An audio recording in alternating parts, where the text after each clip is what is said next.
नमस्कार दोस्तों, स्वागत करते हैं आप सभी का एक बार फिर आपके अपने यूट्यूब चैनल जीएस नगरी पे। दोस्तों आज हम लेकर के आए हैं आप लोगों के लिए टॉप 50 करंट अफेयर्स के एमसीक्यूज जो कि आपके आने वाले एग्जाम्स के पॉइंट ऑफ व्यू से बहुत ही ज़्यादा इंपॉर्टेंट है। तो चाहे एग्जाम हो यूपीएससी का, यूपीपीएससी का, बीपीएससी का या फिर किसी भी स्टेट लेवल के पीसीएस का या एसएससी या फिर रेलवे बैंक का भी हो, तो वहाँ भी आपके जो करंट अफेयर्स के जो एमसीक्यूज हैं उसके भी पॉइंट ऑफ व्यू से बहुत ही ज़्यादा इंपॉर्टेंट है, बहुत ही ज़्यादा इंपॉर्टेंट सेशन होने वाला है ये। ठीक है, लास्ट और ये जो टॉप 50 एमसीक्यूज हैं ये आपके लास्ट वीक्स के हैं। बाकी डेली करंट अफेयर्स की क्लासेस जो चल रही हैं वो तो होती ही हैं, साथ ही साथ एक वीक के बाद में हम जो उस भी वीक का जितने भी इम्पोर्टेंट करंट अफेयर्स के एमसीक्यूज जो भी हो सकते हैं वो आप लोगों के सामने लेकर के आते हैं। ठीक है, ऐसे ही कराते रहेंगे, एक एक वीक को कवर करते रहेंगे। और जो आपको पता है डेली करंट अफेयर्स की क्लासेस तो होती ही हैं। तो देखते हैं आज का पहला प्रश्न। पहला प्रश्न है, रेगुलेटरी फाइलिंग के मुताबिक किस आईटी फर्म को वित्त वर्ष 2019-20 की चौथी तिमाही में 3154 करोड़ रुपए का मुनाफा हुआ है? तो आंसर होगा एचसीएल टेक्नोलॉजी। ओके, इसे पिछले वर्ष 2019-20 की चौथी तिमाही में 3154 करोड़ रुपए का मुनाफा हुआ है, जो पिछले वर्ष के मुकाबले 22.8% ज्यादा है। ओके, चलते हैं अब अगले प्रश्न पे। और अगला प्रश्न है, हिंदुस्तान यूनिलीवर को ब्रिटेन की हॉर्लिक्स बनाने वाली कंपनी जीएसके ने कितने करोड़ रुपए में अपनी पूरी हिस्सेदारी बेच दी है? तो आंसर होगा 25,500 करोड़ रुपए।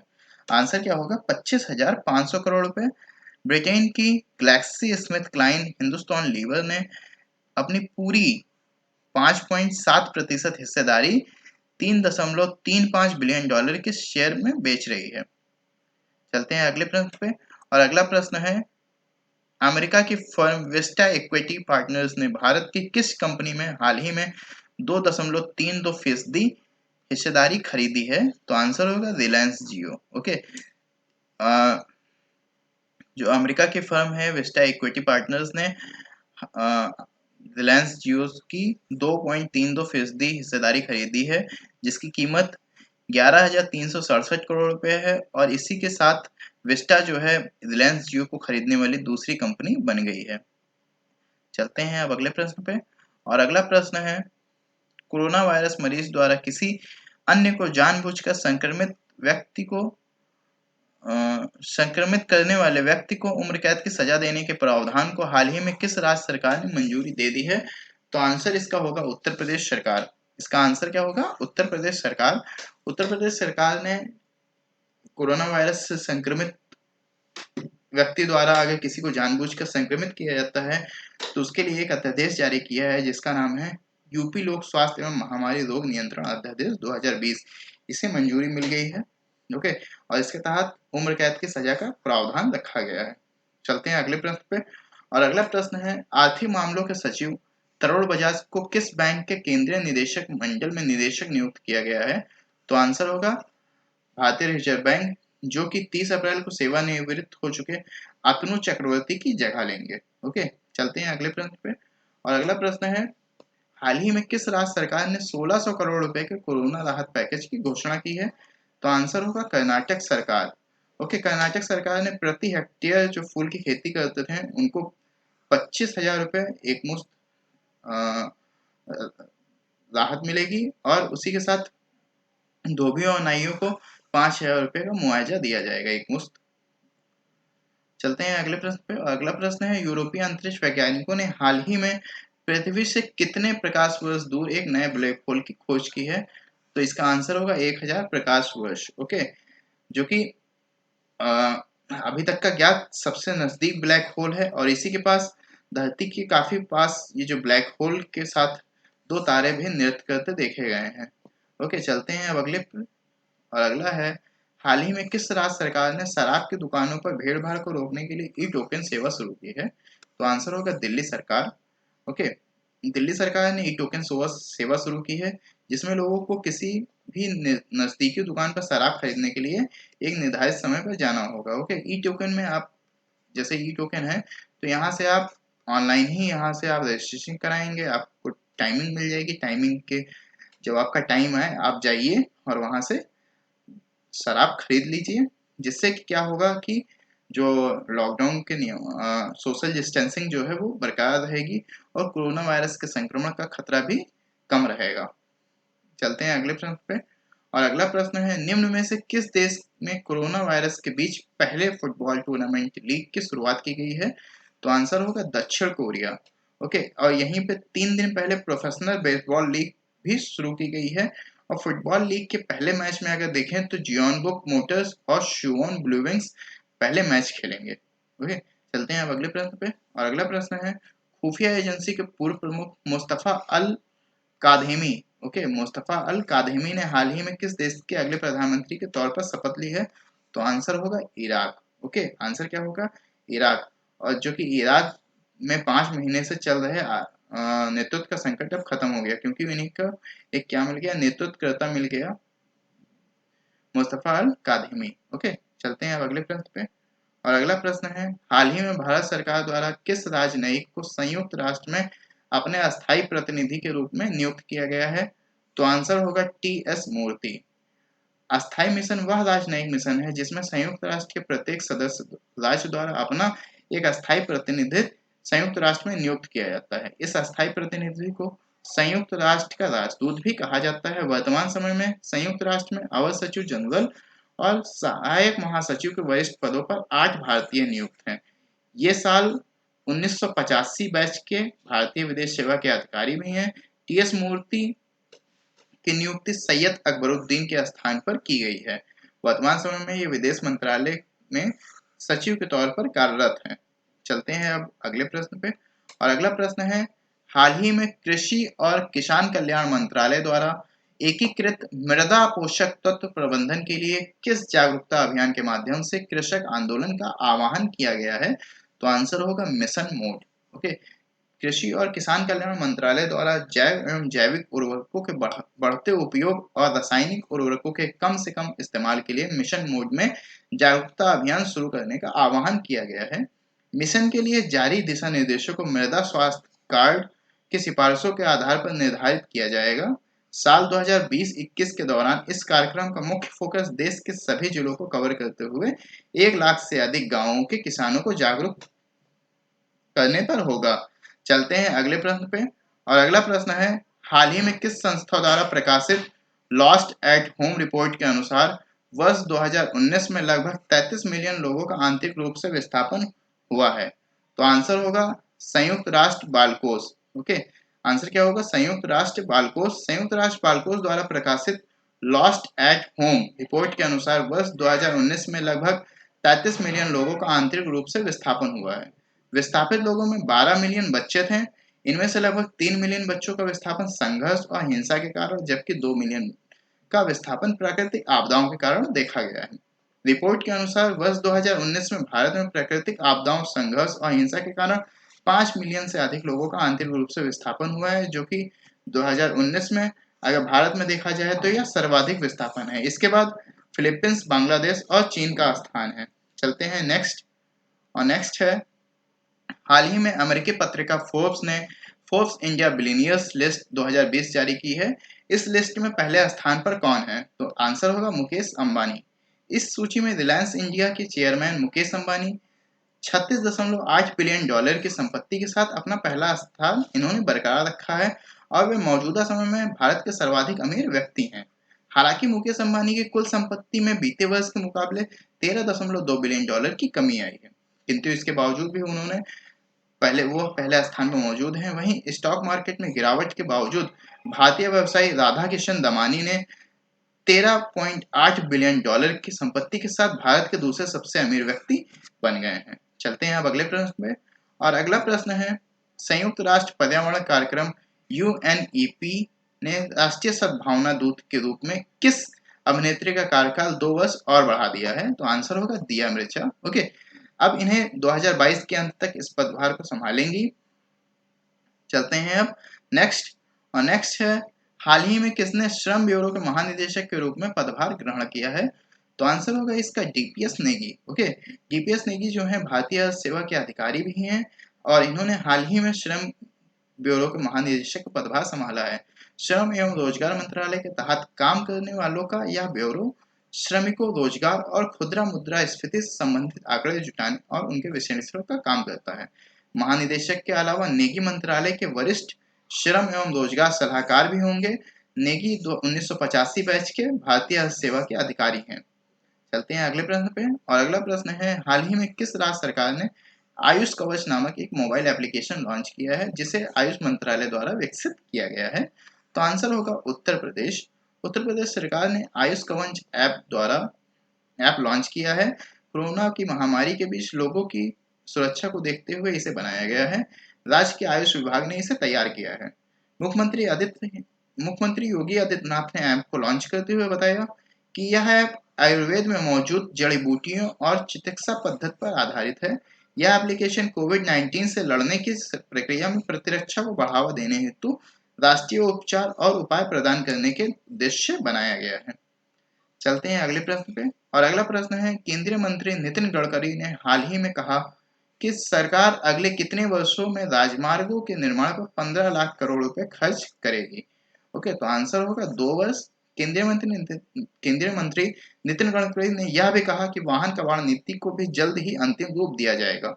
उन्होंने सदस्यों को कारोबार में नकदी बढ़ाने पर ध्यान देने का सुझाव दिया है।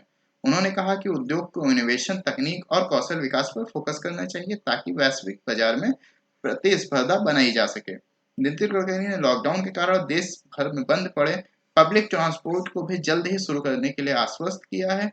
उन्होंने कहा कि वह प्रधानमंत्री नरेंद्र मोदी और वित्त मंत्री निर्मला सीतारमण के नियमित संपर्क में हैं, जो कोविड-19 महामारी के इन कठिन दिनों के दौरान अर्थव्यवस्था यानी इकोनॉमी के उत्थान के लिए काम कर रहे हैं। चलते हैं अब अगले प्रश्न पे, और अगला प्रश्न है, रक्षा मंत्री राजनाथ सिंह ने सैन्य इंजीनियरिंग सेवा में कितने पदों को समाप्त करने के लिए प्रस्ताव मंजूरी दे दी है? तो आंसर होगा 9304। ओके, आंसर होगा 9304। रक्षा मंत्रालय द्वारा यह फैसला लेफ्टिनेंट जनरल डीबी की सिफारिशों पर के अनुरूप लिया गया है। लेफ्टिनेंट जनरल शेखटकर की समिति ने सशस्त्र बलों की युद्ध क्षमता और असंतुलित रक्षा व्यय को संतुलित करने के लिए यह उपाय सुझाया है। रक्षा मंत्रालय ने एक बयान में कहा कि ईएमएस के इंजीनियर इन चीफ के प्रस्ताव के आधार पर समिति द्वारा तैयार की गई सिफारिशों के अनुसार मूल और औद्योगिक कर्मचारियों के कुल 13,157 रिक्त पदों में से ईएमएस में 9,304 रिक्त पदों को समाप्त करने के लिए मंजूरी दे दी गई है। चलते हैं अब अगले प्रश्न पे, और अगला प्रश्न है, केंद्र सरकार के अनुसार विदेश में फंसे भारतीयों को वापस लाने के लिए किस मिशन के तहत 7 से 13 मई के दौरान 64 उड़ानें संचालित की जाएंगी? आंसर होगा इसका वंदे भारत मिशन। ओके, वंदे भारत भारत सरकार ने कोरोना संकट के कारण विदेश में फंसे भारतीयों को लाने के लिए वंदे भारत मिशन की शुरुआत की है। इसके लिए एयर इंडिया और उसके सहायक कंपनी एयर इंडिया एक्सप्रेस 12 देशों में फंसे 14,800 भारतीयों को वापस लाने के लिए 64 उड़ानों का संचालन करेगी। दोनों कंपनियां वंदे भारत मिशन के तहत काम करेंगी।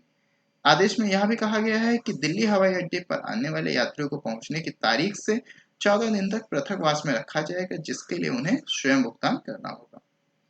चलते हैं अगले प्रश्न पे, और अगला है, टाटा ग्रुप्स के चेयरमैन रतन टाटा ने किस फार्मेसी कंपनी में 50% तक की हिस्सेदारी खरीद ली है? तो आंसर होगा जेनेरिक आधार। ओके, टाटा ग्रुप्स के चेयरमैन रतन टाटा ने जेनेरिक आधार फार्मेसी कंपनी में 50% तक की हिस्सेदारी खरीद ली है, जिस कंपनी के फाउंडर अगर देखा जाए तो 18 वर्षीय अर्जुन देश पांडे हैं। ओके, इस कंपनी के फाउंडर कौन है? 18 वर्षीय अर्जुन देश पांडे हैं, और यह कंपनी ऑनलाइन फार्मेसी की तुलना में अपनी दवाएं बहुत सस्ते दामों में बाजारों में बेच रही है। चलते हैं अगले प्रश्न पे, और अगला है, भारत का कौन सा राज्य हाल ही में लॉकडाउन को 29 मई तक बढ़ाने वाला देश का पहला राज्य बन गया है? तो आंसर होगा तेलंगाना। ओके, मुख्यमंत्री के चंद्रशेखर राव ने यह भी घोषणा की है कि ऑरेंज जोन के लिए 15 मई के बाद समीक्षा की जाएगी, लेकिन राज्य में शाम 7 से सुबह 7 बजे तक कर्फ्यू जारी रहेगा। चलते हैं अगले प्रश्न पे, और अगला प्रश्न है, निम्न में से किस राज्य सरकार ने रोजगार सृजन को बढ़ावा देने के लिए 3 नई योजनाएं शुरू की हैं? तो आंसर होगा झारखंड। कौन कौन सी योजनाएं हैं? बिरसा हरित ग्राम योजना, नीलांबर पीतांबर जल समृद्धि योजना और 20 शहीद पोतो हो खेल विकास योजना। ओके, इसे शुरू किया गया है, जिससे राज्य के लगभग 6 लाख मजदूरों को रोजगार दिया जाएगा। चलते हैं अगले प्रश्न पे, और अगला है विदेशों में फंसे भारतीयों को वापस लाने के लिए भारतीय नौसेना ने कौन सा ऑपरेशन शुरू किया है? तो ऑपरेशन का नाम है ऑपरेशन समुद्र सेतु। ओके, जिसकी शुरुआत जो है, इसका पहला चरण जो है 8 मई 2020 को शुरू किया गया है। चलते हैं अगले प्रश्न पे। और अगला प्रश्न है सोशल मीडिया कंपनी फेसबुक ने आपत्तिजनक पोस्ट के लिए निगरानी के लिए बनाया है, क्या बनाया है देखते हैं, ओवरसाइट बोर्ड बनाया है। ओके, और इस बोर्ड में पूर्व प्रधानमंत्री, नोबेल शांति पुरस्कार विजेता, कानून विशेषज्ञ, प्रोफेसर और पत्रकार समेत 27 देशों के 20 लोगों को शामिल किया गया है इस बोर्ड में, ओवरसाइट बोर्ड में। ओके, चलते हैं अगले प्रश्न पे। और अगला प्रश्न है अमेरिकी राष्ट्रपति डोनाल्ड ट्रंप ने भारतीय मूल के अमेरिकी अशोक माइकल पिंटो को किस बैंक में अमेरिका का प्रतिनिधित्व करने के लिए नामित किया है? ओके, माइकल पिंटो को अमेरिका का प्रतिनिधित्व करने के लिए नामित किया है, तो वो है IBRD। ओके, IBRD एक बैंक है जिसको अंतरराष्ट्रीय पुनर्निर्माण और विकास बैंक का नाम है, इसका पूरा IBRD का, जिस माइकल मिंटो को 2 वर्षों के लिए इन पदभार संभाला गया है। ओके, जो कि जिसको डोनाल्ड ट्रंप ने, अमेरिका के राष्ट्रपति डोनाल्ड ट्रंप ने नामित किया है और इन्हें 2 वर्षों के लिए इस पद पर नामित किया गया है। चलते हैं अगले प्रश्न पे। और अगला प्रश्न है 8 मई को विश्व भर में कौन सा दिवस मनाया जाता है? तो आंसर है विश्व रेड क्रॉस दिवस और विश्व थैलेसीमिया दिवस। 8 मई को विश्व भर में विश्व रेड क्रॉस और विश्व थैलेसीमिया दिवस दोनों मनाए जाते हैं। थैलेसीमिया रिश्तेदारी के साथ पीढ़ी दर पीढ़ी चलने वाली बीमारी है, जबकि रेड क्रॉस दिवस नोबेल पुरस्कार विजेता जीन हेनरी ड्यूनेट के जन्मदिन के उपलक्ष्य में मनाया जाता है। देखते हैं नेक्स्ट। और नेक्स्ट है हाल ही में किसके द्वारा जारी की गई एक रिपोर्ट के मुताबिक अप्रैल 2020 में कोरोना संक्रमण के रोजाना 80,000 मामले हुए हैं। तो आंसर है WHO। ओके, विश्व स्वास्थ्य संगठन WHO ने हाल ही में अपनी रिपोर्ट में कहा कि अप्रैल 2020 में कोरोना संक्रमण के रोजाना 80,000 मामले हुए हैं, जिसके मुताबिक भारत और बांग्लादेश जैसे दक्षिण एशियाई देशों में संक्रमण के मामले बढ़ रहे हैं और वहीं देखा जाए तो पश्चिमी यूरोप देशों में संक्रमण कम हो रहे हैं। देखते हैं नेक्स्ट। और नेक्स्ट है भारत के किस शहर में केमिकल प्लांट में गैस लीक होने से कई लोगों की मौत हो गई और कई लोग बेहोश हो गए? तो आंसर होगा विशाखापट्टनम। ओके, आंध्र प्रदेश के विशाखापट्टनम में हाल ही में केमिकल प्लांट में गैस लीक होने से 4 किलोमीटर के दायरे में 2 बच्चों समेत 11 लोगों की मौत हो गई, जबकि 300 से अधिक लोग अस्पताल में भर्ती कराए गए हैं। तुरंत ही विशाखापट्टनम में NDRF, SDRF, NDMA और नौसेना की टीम ने रेस्क्यू ऑपरेशन शुरू किया। चलते हैं नेक्स्ट। और नेक्स्ट है उत्तर कोरिया के तानाशाह किम जोंग उन को किस देश ने द्वितीय विश्व युद्ध स्मारक पदक से सम्मानित किया है? आंसर होगा रूस। रूस ने हाल ही में उत्तर कोरिया में मारे गए सोवियत सैनिकों की स्मृति को संरक्षित रखने के लिए उत्तर कोरिया के तानाशाह किम जोंग उन को द्वितीय विश्व युद्ध स्मारक पदक से सम्मानित किया है। देखते हैं नेक्स्ट। और नेक्स्ट है हाल ही में किस देश ने हैनान प्रांत के दक्षिणी द्वीप से एक अंतरिक्ष रॉकेट दी लॉन्ग मार्च को सफलतापूर्वक लॉन्च किया है? तो आंसर होगा चीन। यह प्रक्षेपण चीन के महत्वपूर्ण अंतरिक्ष कार्यक्रमों का एक अहम पड़ाव है। वर्ष 2020 तक चीन एक अस्थायी अंतरिक्ष स्टेशन का संचालित करने तथा चंद्रमा पर 6 सदस्यों के एक दल को भेजने की योजना बना रहा है। उल्लेखनीय है कि अमेरिका एकमात्र ऐसा देश है जिसने सफलतापूर्वक मानव को चंद्रमा पर भेजा है। ओके, देखते हैं नेक्स्ट। और नेक्स्ट है नागरिक उड्डयन मंत्रालय के तहत कार्यरत नागरिक उड्डयन महानिदेशालय ने हाल ही में किस नामक पोर्टल का एक पोर्टल लॉन्च किया है? तो आंसर होगा गरुड़। गरुड़ का फुल फॉर्म है government authorization for relief using drones. Garud portal कोविड-19 महामारी से मुकाबले के लिए ड्रोन संचालित करने हेतु केंद्र सरकार से छूट प्राप्त करने के लिए राज्य संस्थाओं की सहायता करेगा। नागरिक विमान महानिदेशालय DGCA नागरिक उड्डयन सिविल एविएशन के क्षेत्र में एक नियामक संस्था है जो हवाई सुरक्षा, दुर्घटना आदि मामलों की जांच करती है। यह भारत के लिए विमान परिवहन सेवाओं के विनियमन और सिविल विमान विनियमन, विमान सुरक्षा तथा अन्य योग्यता मानकों के प्रवर्तन के लिए भी उत्तरदायी है। देखते हैं नेक्स्ट। और नेक्स्ट है सीमा सड़क संगठन स्थापना दिवस निम्न में से किस दिन मनाया जाता है? तो आंसर होगा 7 मई। ओके, 7 मई को सीमा सड़क संगठन BRO ने 7 मई 2020 को अपना 60वां स्थापना दिवस बनाया है। बीआरओ देश के सीमावर्ती इलाकों में आधारभूत संरचना विकास के क्षेत्र में अग्रणी सरकार संगठन है। सीमा सड़क संगठन की स्थापना 7 मई 1960 को हुई थी। सीमा सड़क संगठन रक्षा मंत्रालय के अंतर्गत एक प्रमुख सड़क निर्माण एजेंसी है। यह संगठन सीमा क्षेत्रों में सड़क कनेक्टिविटी प्रदान करने में अग्रणी भूमिका निभा रही है। यह पूर्वी और पश्चिमी क्षेत्रों में सड़क निर्माण और इसके रखरखाव का कार्य करती है ताकि सेना की रणनीतिक जरूरतें पूरी हो सकें।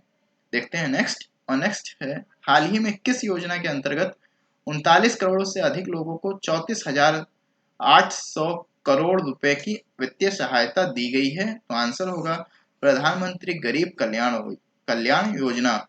केंद्र सरकार ने कोविड-19 लॉकडाउन के दौरान गरीबों की मदद के लिए इस पैकेज की घोषणा की है। वित्त मंत्री निर्मला सीतारमन ने 26 मार्च को 1.70 लाख मतलब 1,70 करोड़ के इस पैकेज की घोषणा की है। इसके तहत सरकार ने गरीबों को मुफ्त खाद्यान्न की एक साथ महिलाओं, बुजुर्गों, किसानों को नगद भुगतान देने की घोषणा की है। वित्त मंत्रालय ने एक बयान में कहा कि पैकेज बांटने की केंद्र और राज्य सरकारें नियमित निगरानी कर रही हैं। ओके, देखते हैं नेक्स्ट। और नेक्स्ट है, भारत ने हाल ही में किस देश के लिए 2.50 मतलब 2.5 मीट्रिक टन हाइड्रोक्सीक्लोरोक्विन की मंजूरी दे दी है? तो आंसर होगा मैक्सिको सरकार ने हाल ही में कहा कि भारत में हाइड्रोक्सीक्लोरोक्विन दवा का पर्याप्त भंडार है और घरेलू बाजार में इस दवा की कमी न हो, यह भी सुनिश्चित करने के लिए हर संभव कदम उठाए जा रहे हैं। हाइड्रोक्सीक्लोरोक्विन को कोरोना वायरस संक्रमण के इलाज में बहुत उपयोगी और महत्वपूर्ण बताया जा रहा है। सामान्य तौर पर मलेरिया के इलाज में इस्तेमाल होने वाली इस दवा का सबसे बड़ा उत्पादक भारत है। ओके, देखते हैं नेक्स्ट। और नेक्स्ट है, अमेरिका के राष्ट्रपति डोनाल्ड ट्रंप ने भारतीय मूल के किस अमेरिकी नागरिक को आर्थिक सहयोग और विकास संगठन OECD में अपने दूत पद के लिए नामित किया है? तो आंसर होगा मनीषा सिंह। ओके, मनीषा सिंह अभी विदेश मंत्रालय में आर्थिक और व्यावसायिक मामले की सहायक सचिव हैं। सिंह OECD में अमेरिका का प्रतिनिधित्व करेंगे। उनकी रैंक राजदूत के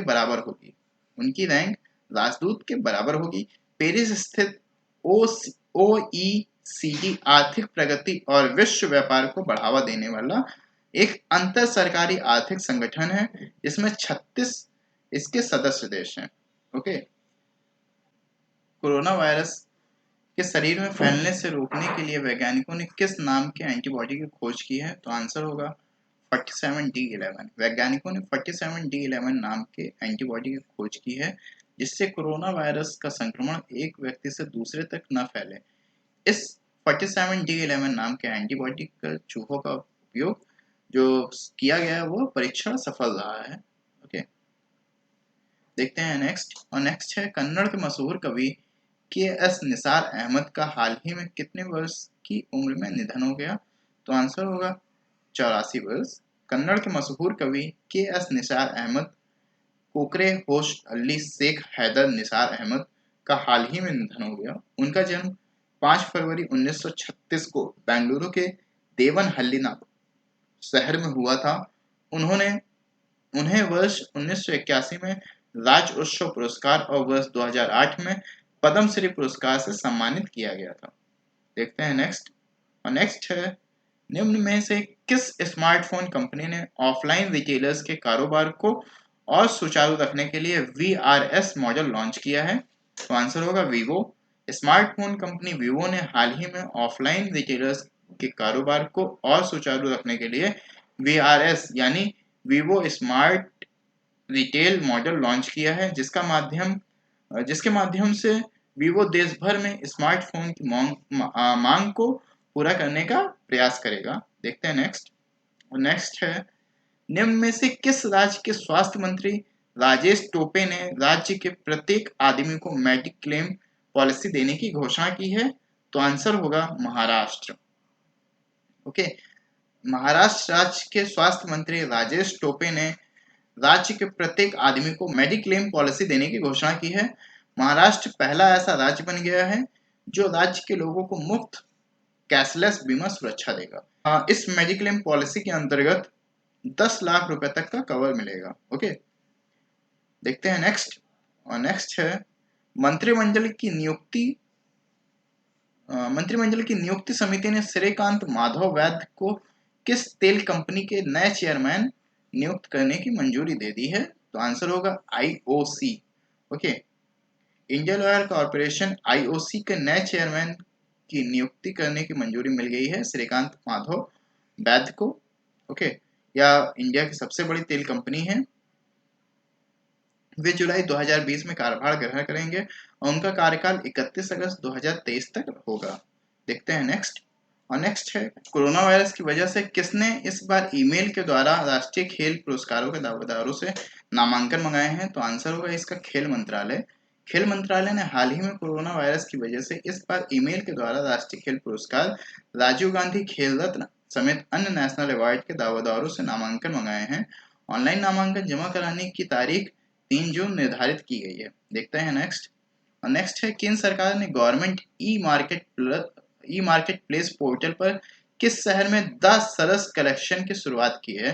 तो आंसर होगा नई दिल्ली। ओके, केंद्र सरकार ने नई दिल्ली में government e market place portal पर 10 सरस कलेक्शन की शुरुआत की है, जिसका उद्देश्य सरकारी खरीदारों के लिए अपने उत्पादों को GEM पर प्रदर्शित करना होगा। देखते हैं नेक्स्ट। और नेक्स्ट है प्रतिवर्ष 7 मई को विश्व भर में कौन सा दिवस मनाया जाता है? तो आंसर होगा विश्व एथलेटिक्स डे। ओके, 7 मई को प्रतिवर्ष विश्व भर में खेलों को लोकप्रिय बनाने, स्कूलों और संस्थानों में प्राथमिक खेल के रूप में एथलेटिक्स को बढ़ावा देने के उद्देश्य विश्व भर में विश्व एथलेटिक्स दिवस मनाया जाता है। पहली बार यह दिवस 1996 में मनाया गया था। देखते हैं नेक्स्ट। और नेक्स्ट है इनमें से किस देश की टेलीकॉम बॉडी ने देश के प्रमुख ब्रॉडकास्टर ABS-CBN कॉर्प के परिचालन को बंद करने की घोषणा की है? तो आंसर होगा फिलीपींस। फिलीपींस देश की टेलीकॉम बॉडी ने देश के प्रमुख ब्रॉडकास्टर ABS-CBN कॉर्प के परिचालन को बंद करने की घोषणा की है। ABS-CBN फिलीपींस का मुख्य समाचार चैनल है, उनका लाइसेंस समाप्त हो गया है। देखते हैं नेक्स्ट। और हमारा इस वीक का लास्ट क्वेश्चन है कोरोना वायरस में लॉकडाउन की सलाह देने वाले किस देश के वैज्ञानिक नील फर्ग्यूसन ने सोशल डिस्टेंसिंग का उल्लंघन करने पर इस्तीफा दे दिया है? आंसर होगा ब्रिटेन। ब्रिटेन में कोरोना वायरस में लॉकडाउन की सलाह देने वाले वैज्ञानिक नील फर्ग्यूसन ने सोशल डिस्टेंसिंग का उल्लंघन करने पर इस्तीफा दे दिया। वे ब्रिटेन सरकार के प्रमुख सलाहकार थे, उनकी सलाह से ही देश में लॉकडाउन लगाया गया था। ओके, तो आज के लिए इतना ही। हम नेक्स्ट वीक में फिर से जो हमारे करंट अफेयर्स, जो कि नेक्स्ट वीक के जो टॉप करंट अफेयर्स होंगे, जो कि एग्जाम के पॉइंट ऑफ व्यू से बहुत ही ज़्यादा इंपॉर्टेंट होंगे, तो उनको भी हम लेकर के आएंगे आप लोगों के सामने इसी तरह से। ओके, तो आज के लिए इतना ही। और अगर आपको इसकी PDF चाहिए है तो आप PDF की लिंक डिस्क्रिप्शन में दे दी जाएगी, आप वहाँ से इसकी PDF को भी डाउनलोड कर सकते हैं। ओके, PDF की लिंक जो है वहाँ पे आपको डिस्क्रिप्शन बॉक्स में मिल जाएगी, तो यहाँ से आप जाकर के PDF को इसके डाउनलोड कर सकते हैं। तो ठीक है, तब तक के लिए चलते हैं फिर। जय हिंद।